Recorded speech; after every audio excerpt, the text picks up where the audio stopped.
Shalom,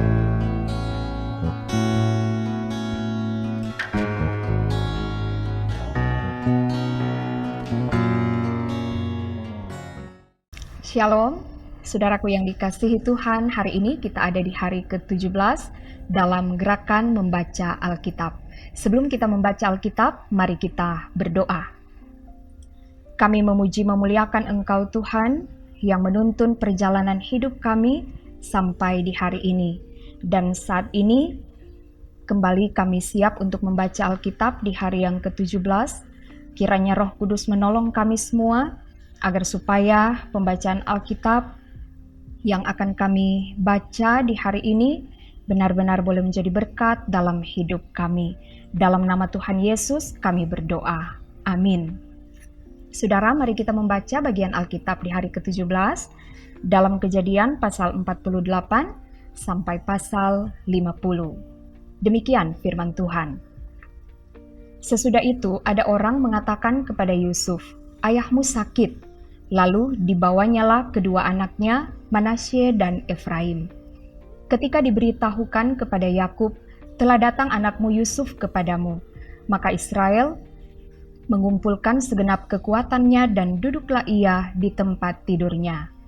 Berkatalah Yakub kepada Yusuf, "Allah yang Maha Kuasa telah menampakkan diri kepadaku di Luz, di tanah Kanaan, dan memberkati aku, serta berfirman kepadaku, 'Akulah yang membuat engkau beranak cucu, dan aku akan membuat engkau bertambah banyak dan menjadi sekumpulan bangsa-bangsa. Aku akan memberikan negeri ini kepada keturunanmu untuk menjadi miliknya sampai selama-lamanya.' Maka sekarang kedua anakmu yang lahir bagimu di tanah Mesir sebelum aku datang kepadamu ke Mesir, akulah yang empunya mereka. Akulah yang akan empunya Efraim dan Manasye sama seperti Ruben dan Simeon. Dan keturunanmu yang kau peroleh sesudah mereka, engkaulah yang empunya. Tetapi dalam pembagian warisan, nama mereka akan disebutkan berdasarkan nama kedua saudaranya itu.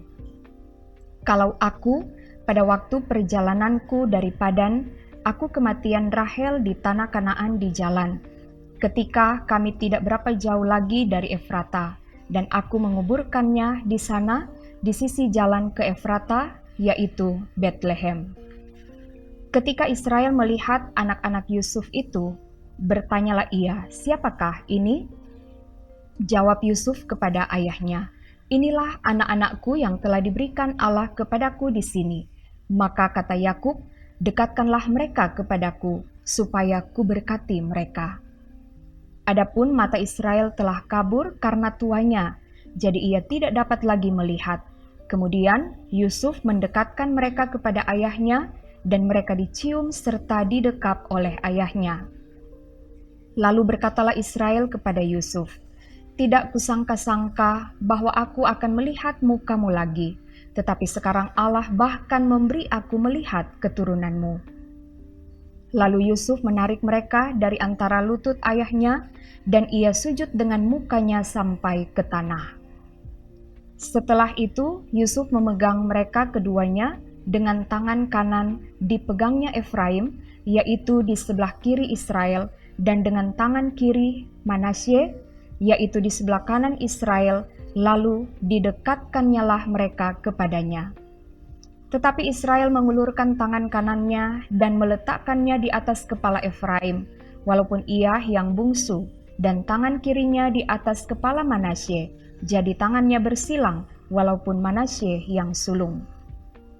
Sesudah itu diberkatinyalah Yusuf, katanya, "Nenekku dan ayahku, Abraham dan Ishak, telah hidup di hadapan Allah. Allah itu sebagai Allah yang telah menjadi gembalaku selama hidupku sampai sekarang. Dan sebagai malaikat yang telah melepaskan aku dari segala bahaya, dialah kiranya yang memberkati orang-orang muda ini, sehingga namaku serta nama nenek dan bapakku, Abraham dan Ishak, termasyur oleh karena mereka, dan sehingga mereka bertambah-tambah menjadi jumlah yang besar di bumi." Ketika Yusuf melihat bahwa ayahnya meletakkan tangan kanannya di atas kepala Efraim, hal itu dipandangnya tidak baik, Lalu dipegangnya tangan ayahnya untuk memindahkannya dari atas kepala Efraim ke atas kepala Manasye.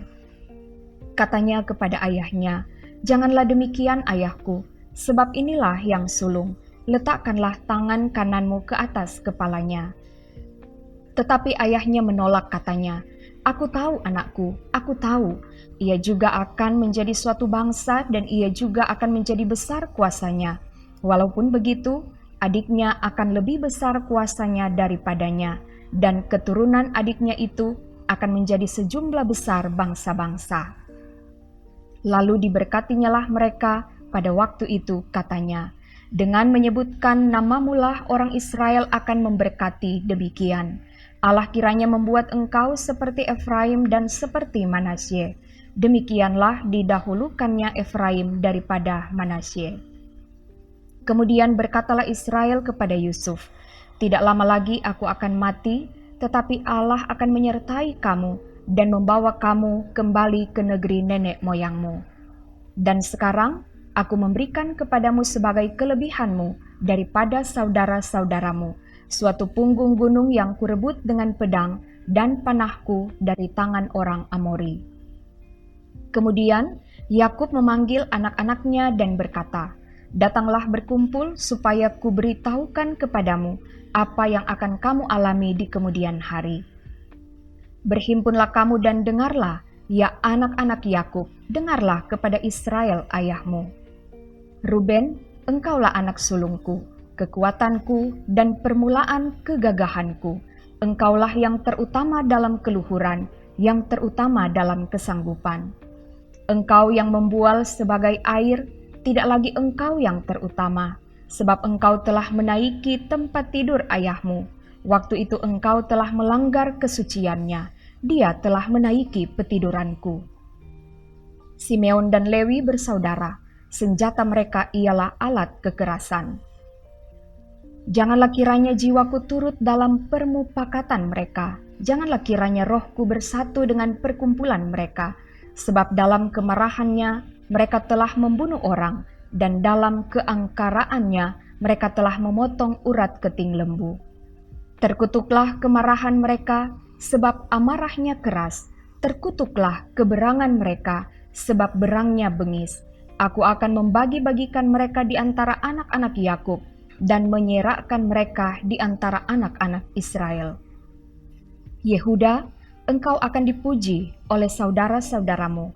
Tanganmu akan menekan tengkuk musuhmu. Kepadamu akan sujud anak-anak ayahmu. Yehuda adalah seperti anak singa. Setelah menerkam, engkau naik ke suatu tempat yang tinggi. Hai anakku, ia meniarap dan berbaring seperti singa jantan atau seperti singa betina. Siapakah yang berani membangunkannya? Tongkat kerajaan tidak akan beranjak dari Yehuda, ataupun lambang pemerintahan dari antara kakinya, sampai dia datang yang berhak atasnya, maka kepadanya akan takluk bangsa-bangsa. Ia akan menambatkan keledainya pada pohon anggur dan anak keledainya pada pohon anggur pilihan. Ia akan mencuci pakaiannya dengan anggur dan bajunya dengan darah buah anggur. Matanya akan merah karena anggur dan giginya akan putih karena susu. Sebulon akan diam di tepi pantai laut. Ia akan menjadi pangkalan kapal dan batasnya akan bersisi dengan Sidon. Isakar adalah seperti keledai yang kuat tulangnya, yang meniarap di apit bebannya. Ketika dilihatnya bahwa perhentian itu baik dan negeri itu permai, maka disendengkannyalah bahunya untuk memikul, lalu menjadi budak Rodi. Adapun Dan, ia akan mengadili bangsanya sebagai salah satu suku Israel. Semoga Dan menjadi seperti ular di jalan, seperti ular beludak di denai yang memagut tumit kuda, sehingga penunggangnya jatuh ke belakang. Aku menanti-nantikan keselamatan yang daripadamu, ya Tuhan. Gad, ia akan diserang oleh gerombolan, tetapi ia akan menyerang tumit mereka. Asyer, makanannya akan limpah mewah, dan ia akan memberikan santapan raja-raja. Naftali adalah seperti rusa betina yang terlepas, ia akan melahirkan anak-anak indah. Yusuf adalah seperti pohon buah-buahan yang muda, pohon buah-buahan yang muda pada mata air. Dahan-dahannya naik mengatasi tembok. Walaupun pemanah-pemanah telah mengusiknya, memanahnya dan menyerbunya, namun panahnya tetap kokoh dan lengan tangannya tinggal liat oleh pertolongan yang maha kuat pelindung Yakub, oleh sebab gembalanya gunung batu Israel, oleh Allah ayahmu yang akan menolong engkau, dan oleh Allah yang maha kuasa yang akan memberkati engkau dengan berkat dari langit di atas, dengan berkat samudera raya yang letaknya di bawah, dengan berkat buah dada dan kandungan. Berkat ayahmu melebihi berkat gunung-gunung yang sejak dahulu, yakni yang paling sedap di bukit-bukit yang berabad-abad. Semuanya itu akan turun ke atas kepala Yusuf, ke atas batu kepala orang yang teristimewa di antara saudara-saudaranya. Benyamin adalah seperti serigala yang menerkam.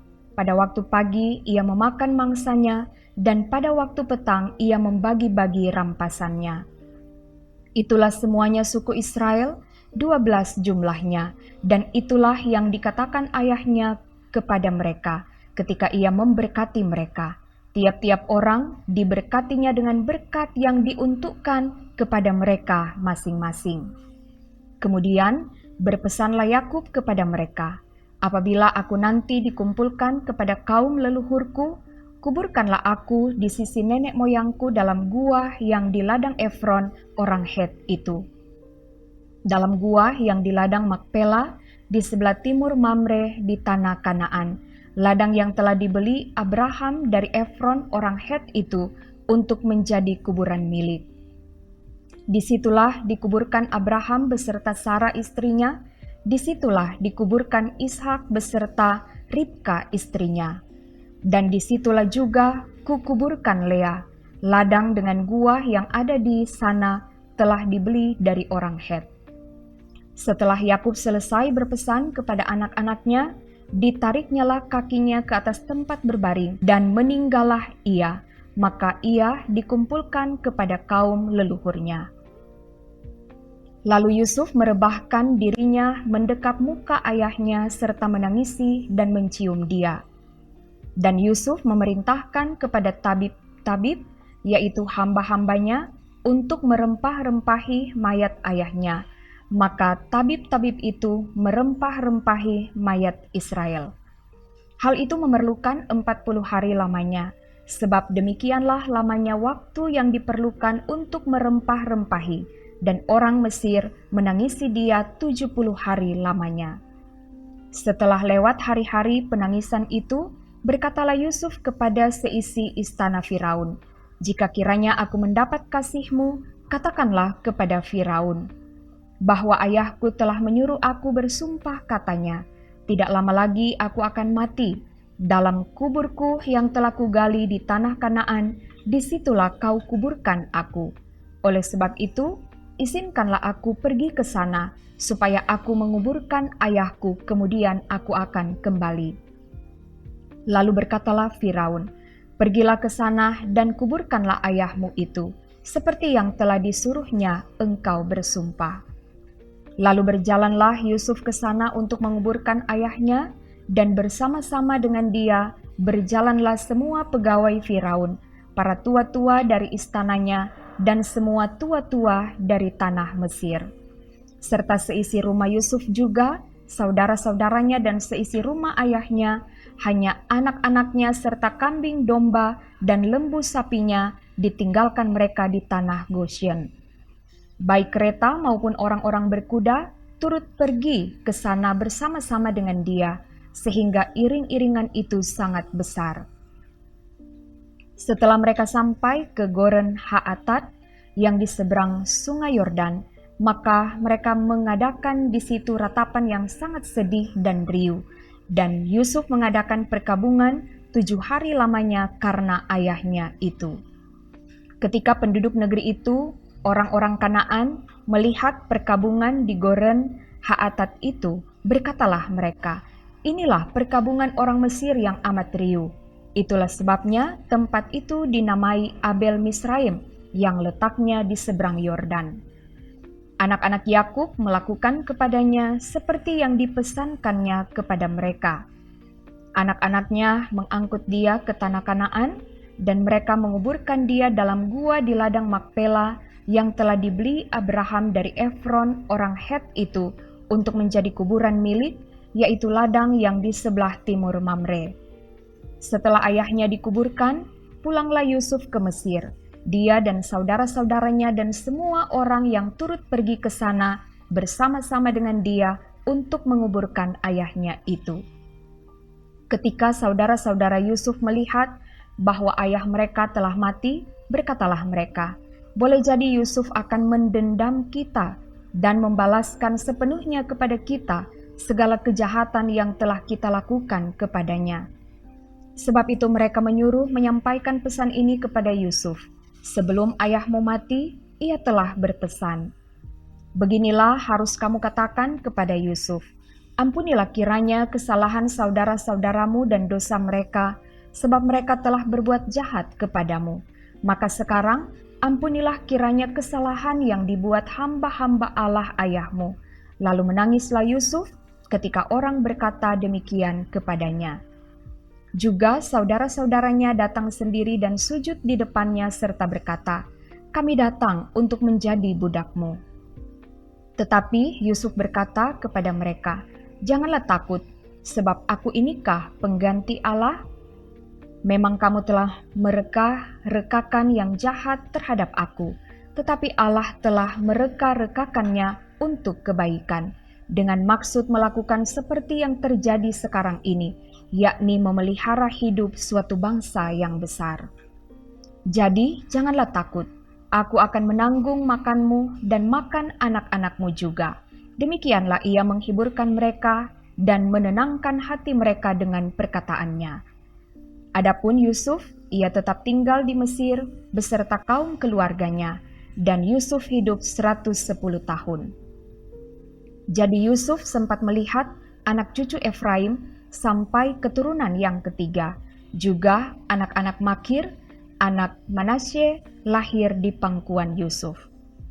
Berkatalah Yusuf kepada saudara-saudaranya, 'Tidak lama lagi aku akan mati.